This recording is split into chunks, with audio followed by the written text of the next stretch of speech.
So hi, this is Tamara, and I'm here with Energy Performance Lighting and Midwest Lighting Institute. And we wanted to talk just a little bit today to follow up on the training that we did for the Tweeten facility, the senior care facility, talking about the lighting that we've just installed and to give you some background on that. So this is the training for those who couldn't join us this week for the in-person training. I got a chance to talk with your coworkers, and we really enjoyed getting to go through your facility and talking about the new lighting that's in. So just to give a shout out to let you know, Michelle put a lot of work into getting the money to do this. You are the first nursing facility that has this outside of California that we're aware of, and we're really excited to share this with you, and we are looking forward to seeing what kind of benefits you find out of it. So let's get some background. Who remembers going to science class and they taught you about the eye and talked about rods and cones and night vision? I think we spent, when I was in high school, maybe a day talking about the eye. It wasn't something we spent a lot of time talking about. And since that time, so I'm going to date myself just a little here, but since that time, when I was in high school and they talked about rods and cones, they've actually discovered a third type of receptor in the eye. And this receptor is what is controlling the body's function of knowing day from night. The natural body function is about 24 and a half hours is the cycle that the body would be on if the photoreceptor in the eye wasn't adjusting it so that it knows day from night. These cells are called ganglion cells, and just to let you know, they were discovered about 15 years ago. So it's relatively new. I mean, there's so many things that we don't know. It's kind of like the ear. The ear we can hear with, but it also controls our balance. The eye, we're finding, has many different purposes too. It's not just for seeing and being able to process things that you can view, but it's also about resetting your body's time clock. So these ganglion cells, they are most influenced by the blue spectrum of light. So back in science class again, my one day about the eye, you may remember Roy G. Biv, red, orange, yellow, green, blue, indigo, and violet, right, being the colors of the rainbow. And you may remember taking the spectrum and that little triangular bar that you'd use, and you could split the light out and see it. So that's really what we're talking about. We're really talking about the blue spectrum.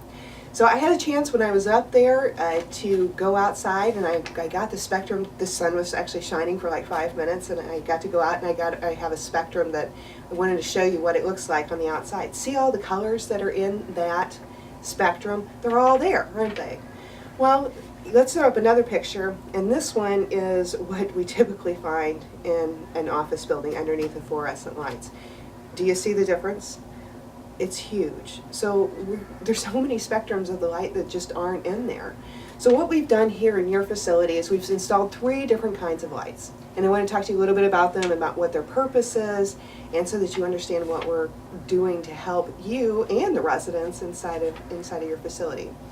So we're introducing blue light during the day. And what it's supposed to do is that it increases cortisol production inside your body, and it suppresses melatonin. So as you go through the day, normally your cortisol rate, or cortisol, the amount of cortisol in your body actually starts to ramp up just before you wake up.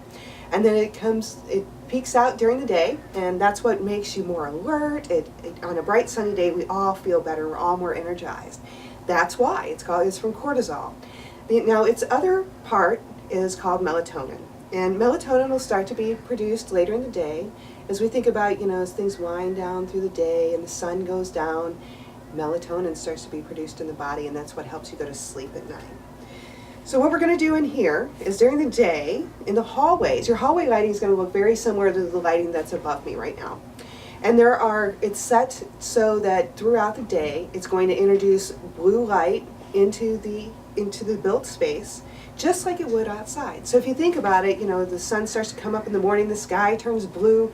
That's what is going to happen in here. It happens automatically. You do have controllers that are available on the wall, but it's all being controlled by a master system. And the idea is that let it do its own thing. What we're doing is we're basically replicating daylight inside of your facility. So what's going to happen? You're going to have more cortisol production inside your body and also the residents, so that you feel more aware and alert. Same thing for the residents.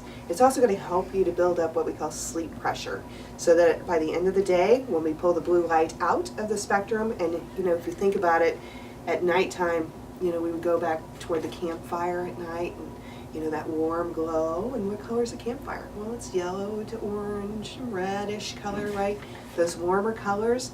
And what that does is it helps to create melatonin production. It goes along with your body's natural clock. So as the day progresses, we will pull the blue out of the light, which is going to increase sleep pressure, so your residents should sleep better at night. What's this going to lead to? Well, the theory is that it's going to lead to fewer falls. So the residents, or the senior care facility in California that the Department of Energy just did, they were able to take their fall rate down to 0 because of the changes in the lighting. We hope that you're going to see some very similar results just based on introducing blue lighting during the day, such that the residents are more aware and awake during the day, and they also sleep better at night. So that's the first kind of lighting. It's in the ceiling, it's in the hallways and the open areas, and it'll change automatically throughout the day. And then at night, it's going to go way down in intensity, and the blue light's going to be pulled out of it.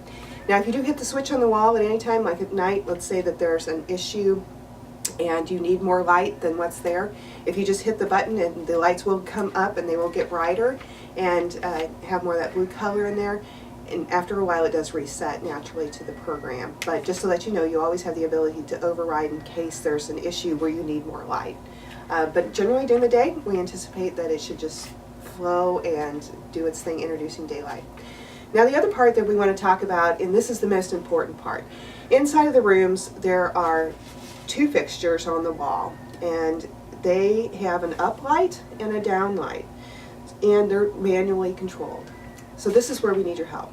The up light has a blue color to it, and that's the one we want to use during the day. So when you take breakfast in, or getting the residents ready to go to breakfast, what I want you to do is flip the switch on the wall. In general, that's going to turn your up light on, and the up light is blue. So remember, beginning of the day, the blue color, just like the blue sky and the sun coming up, that's what we want for the residents. So we want it to stay on that all day, and such that the residents are exposed to the blue light all day long.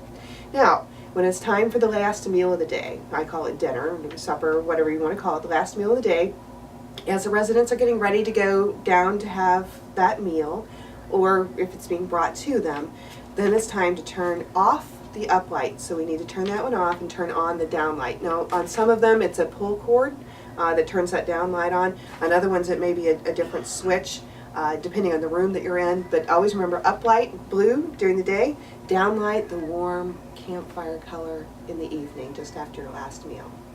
So that's very important. That's where we need your help, because if the residents don't get that blue light during the day, it's not going to help them to be more awake and aware, and it's not going to help them sleep more at night. So it's very important that they get that. And then also taking it out and putting the down light on at night is very important, or they're not going to want to go to sleep. And that's not good for anybody. Okay, so we talked about the hall lighting that's automatic. We talked about the room lighting that needs your help. Up lighting blue during the day, down lighting the warm yellowish campfire color at night. And the only other one that you have is right at the entryway. There's a single, what we call a can light. So it looks like a can, it's up in the ceiling, it's right at the entryway, and it has a dimmer on it. And what I want you to know is that you can set the dimmer. So let's say at night you just want to peek in on the resident, make sure they're okay. You can turn it all the way down on the dimmer switch and then flip the light on so that it doesn't come on and startle anyone, because we all know being woken up by a bright light in the middle of the night is not what you want, right? So you can turn that one down. That one doesn't have any blue in the spectrum either, just to let you know. It's there specifically for just illuminating that entryway into the patient's room, or the resident's room, so that you know that. So hopefully this gives you just a little idea about what we've put in and what the facility is doing. We're basically bringing daylight indoors, and it should have some very positive effects going forward. One of the things that Michelle and I talked about is that we will be sending out surveys about once a month for the next 3 months or so after everything's in, and I just want your feedback. It's very important to us to understand what's working, what's not working. If there's adjustments that need to be made, please let us know. And if you have other suggestions that it'd be better if, let's say, the lighting in the residence room was automatically controlled or something like that, yeah, it's good feedback too. Anyway, look forward to hearing from you. Thanks for spending some time with me today, and if you ever have any questions, ask Michelle, or she can get in touch with me on Tamara. Thanks, and have a great day.